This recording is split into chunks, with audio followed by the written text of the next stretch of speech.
কেন্দ্রীয় কমিটি ছাড়া বৈষম্য বিরোধী সব কমিটি স্থগিত, দুর্নীতি রোধে কঠোর পদক্ষেপ নিতেই এমন সিদ্ধান্ত।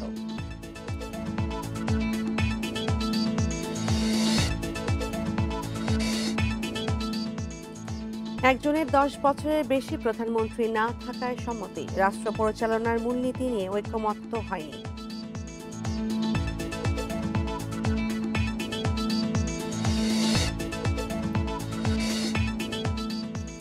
বৈষম্য বিরোধী আন্দোলন নাটকীয় মোড় নেয় 28 জুলাই, জোর করে আদায় করা হয় আন্দোলন প্রত্যাহারের ভিডিও বার্তা।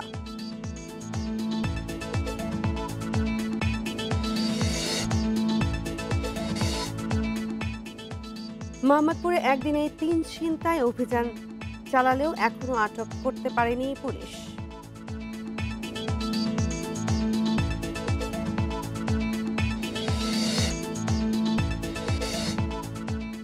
হেপাটাইটিস বি এবং সি ভাইরাসের রোগীর পরিবারের 33% সংক্রমিত, নিরাপদ রক্ত সঞ্চালন নিশ্চিতে জোর।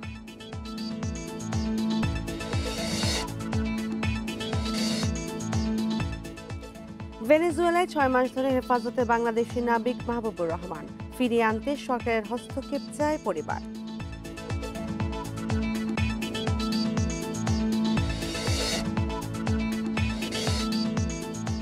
গাজায় আকাশ থেকে ত্রাণ ফেলা শুরু করেছে জর্ডান ও সংযুক্ত আরব আমিরাত, মিশর সীমান্ত দিয়ে ঢুকছে সহায়তা।